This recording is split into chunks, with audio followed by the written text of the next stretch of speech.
Andy, 5 goals today. Are you pleased with the performance? I'm pleased with the performance in a way, in a respect. We've got 3 points. I wasn't pleased with the actual application of the performance. I think we struggled to break down a team. And again, I give credit to Bedworth. They worked ever so hard. They created a shape, made it difficult for us to play. And if I'm being totally honest, I was looking towards the clock and thinking we're actually hanging on towards the end of this game, which shouldn't be, and it shouldn't be the standards that we set. So I'm pleased with 3 points. Not particularly pleased in performance. Do you think that sort of celebration tour felt a little flat, given that we're 6 points behind now, but that kind of the bottom line, isn't it? Well, yeah, we're always going to be 6 points behind because they've played their games in hand. So we've just got to concentrate on ourselves and win games. Ideally, you'd like to get more goals, but again, you give credit to Bedworth for making it difficult, and they did. The keeper had some incredible saves today.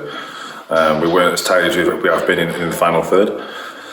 So yeah, we've just got to keep plugging away. They've got 2 big games now. If we can knock a couple of goals off and get 3 points and knock a couple of goals off again, you never know where it's going to happen. Obviously, we have to rely on results ourselves, so nothing's given. I just said to the girls, let's just go out and give everything we've got for 2 games and see where it can take us. There's no point in over-analysing this game. It's a 3 points game. I will look back at it and think what could have been better. The players have got to be a little bit braver on the ball, a little bit more football smart.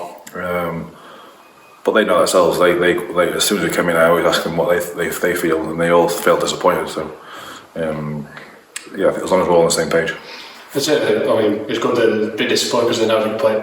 They've seen that they can play a lot better. But certainly at 2-1 and going into that kind of half time, what was kind of the message? Was that goal kind of key in kind of changing that half time team talk?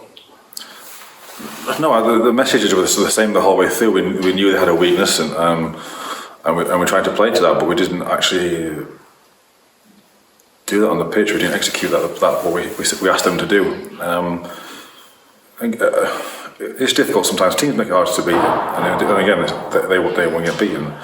They performed really well, so credit to them. But yeah, just for what we asked them to do, we never really did it, which is disappointing. There's some good goals in there, but we could have been more. Did you feel kind of similar to the reverse fixture where there's some really good play, really good attacking play, but in the end, hanging on as well, trying to see out the game? Did it feel kind of the same performance like it did in the reverse fixture? I actually said to Bucko before I started the game, this will be 3-2.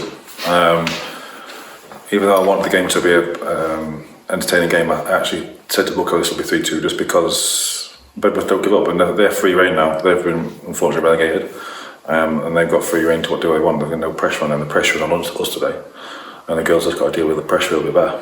So we're looking to come next week as well. Tough game. They're still up there in that top 4, expecting a big game. And is this really the crunch game next Sunday for us in that title race? Both games are the crunch game. You can't build a any game. You've got to win both games. That's only the most important game because it's the next game, and then the next game that'll be the most important game. Bournemouth have got their points on the board, so then they've got a tough game against Leafield to win. Like I said, we can only influence the next game. We focus on Long Eaton, see what we can do better in this game, and try and apply it against them. I want a team with full energy and desire to go to Long Eaton with a full expectation of putting a good performance in. If we get a good performance, then hopefully at least 3 points. So with the fans here, it was the final home game to see with all the fans there. It was a good turnout as well. What would be your message for the fans for this season who've come home and away with the bells, and what can we see for the final 2 games of the season? No, again, thank you for the support. Everyone's come down. It's been fantastic the whole way through the season. Real core group of supporters that really deserve a lot of a special mention because they travel here, there, everywhere, and it's not easy in this climate. And massive thank you. Hopefully we've put on a performance this season that is worthy of the Doncaster Bells badge.